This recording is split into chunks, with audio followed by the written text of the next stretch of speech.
오늘의 말씀은 마태복음 1장 1절에서 17절까지입니다. 6절까지만 읽겠습니다. 아브라함과 다윗의 자손 예수 그리스도의 계보라. 아브라함이 이삭을 낳고 이삭은 야곱을 낳고 야곱은 유다와 그의 형제들을 낳고 유다는 다말에게서 베레스와 세라를 낳고 베레스는 헤스론을 낳고 헤스론은 람을 낳고 람은 아미나답을 낳고 아미나답은 나손을 낳고 나손은 살몬을 낳고 살몬은 라합에게서 보아스를 낳고 보아스는 루sek에서 오벳을 낳고 오벳은 이새를 낳고 이새는 다윗 왕을 낳으니라. 다윗은 우리아의 아내에게서 솔로몬을 낳고.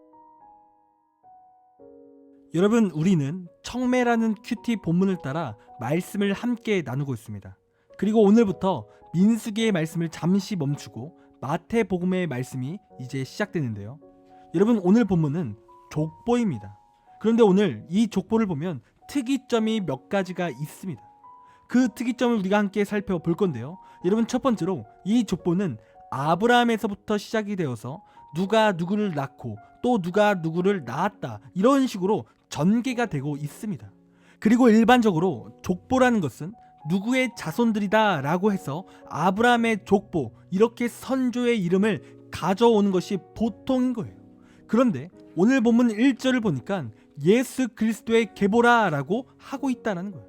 그러니까 오늘 이 족보는 예수님을 위한 족보이고, 아브라함부터 오랜 역사의 시간 동안 구원자이신 예수님이 이 땅에 오심을 하나님께서 세밀하게 계획하셨고 또한 준비하셨음을 이 말씀을 통해 우리가 깨달을 수 있다는 거예요.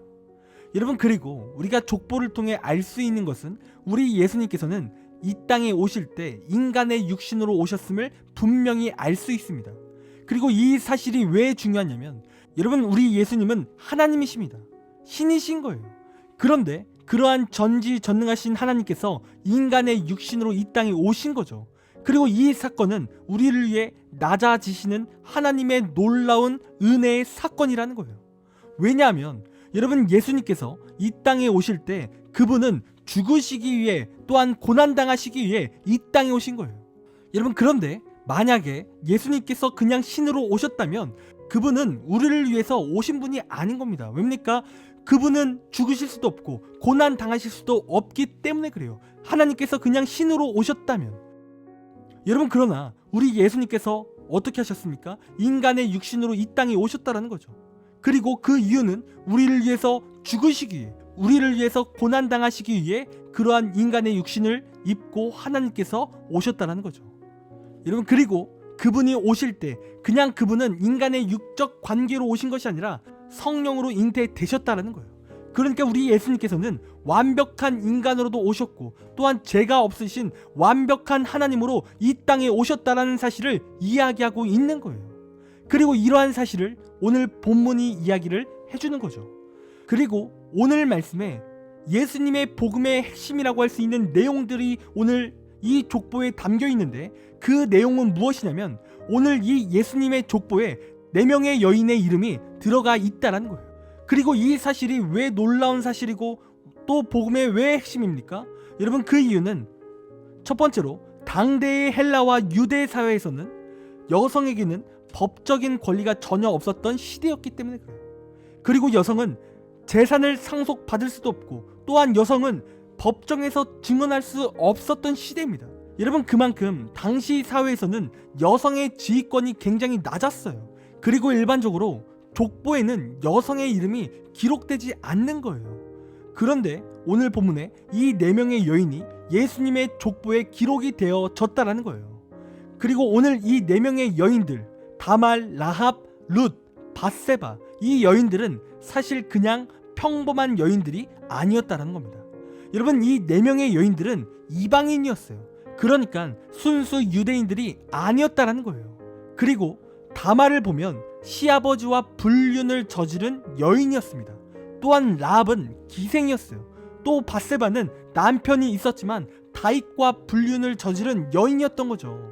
그러니까 이 4명의 여인들은 당시 유대 사회에서 벌레 취급을 당할 정도로 죄를 가지고 있었던 사람들이 바로 이 여인들이라는 거예요. 그리고 특별히 유대 사회에서는 이방인들을 멸시했죠.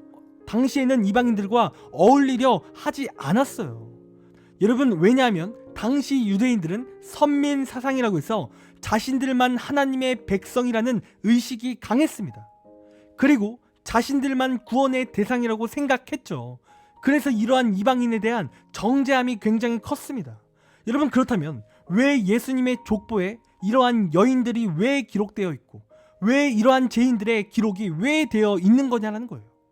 여러분, 분명 유대 출신이고 또 당시에 정죄할 만한 죄가 없는 아내들을 기록할 수 있었는데 왜 굳이 다른 아내들은 기록되지 않고 이 4명의 죄인과 또한 이방인인 이 4명의 여인을 왜 기록했냐라는 거죠. 여러분, 그 이유는 이것이 예수님이 이 땅에 오신 근본적인 이유이기 때문에 그래요. 여러분, 당시 시대에는 이방인이고 또한 죄인이라는 것은 수치였을지 몰라요. 그리고 배척의 대상인 거죠. 한마디로 정죄의 대상인 거예요. 그러나 우리 예수님께서는 이 땅에 오실 때 이러한 수치 가운데 있는 자들을 위해서 이 땅에 오셨다는 거예요. 여러분, 사람이라는 존재는요, 절대로 스스로 죄의 문제를 해결할 수 없습니다. 여러분, 만약에 사람이 스스로 이 죄의 문제를 해결할 수 있다면 여러분, 이 땅에 예수님이 오실 필요가 없는 거예요. 왜요? 예수님은 스스로 이 죄 문제를 해결할 수 없는 자들을 구원하시기 위해 이 땅에 오셨기 때문이죠. 그리고 이러한 사실을 예수님의 족보를 통해 우리에게 말씀을 하고 계신다라는 거예요.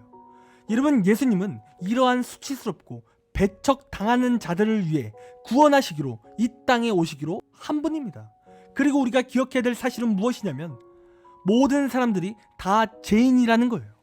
그러니까 당시의 유대인들 중에 특별히 바리새인들이 있었는데 그들은 스스로 자신들이 의롭다라고 생각했던 자들인 거예요.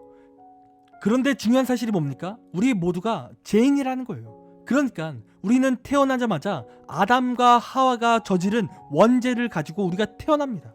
그리고 우리는 스스로 범죄하는 자범죄 가운데 살아가는 거예요. 그리고 우리의 죄는 절대로 작지 않습니다. 우리 사람은 생각으로 죄를 지을 수 있는데 우리는 그러한 측면에 있어서 하루에 수백 번도 죄를 짓는 죄인이 바로 우리라는 거예요.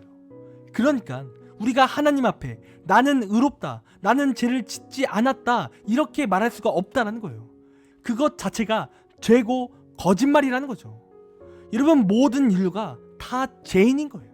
그런데 이 사실을 망각한 채 사람이 다른 사람의 흠을 잡고 그 사람은 죄인이다 이렇게 말한다면 여러분, 이것만큼 웃긴 일은 없다라는 거예요.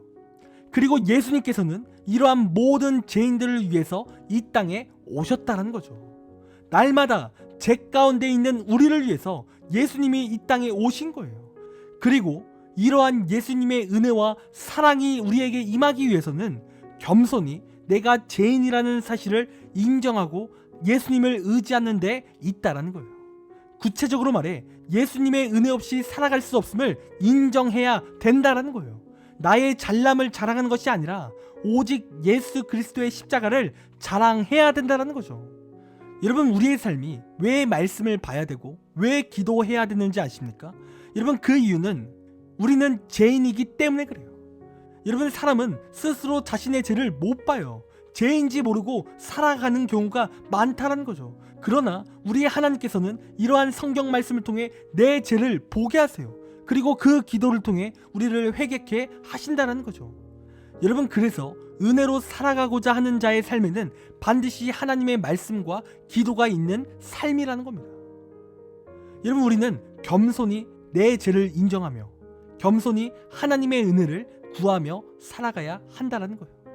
여러분, 그것이 참된 믿음의 모습이라는 겁니다.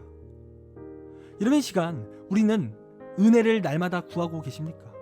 여러분, 진정으로 은혜 없이 살아갈 수 없음을 고백하십니까?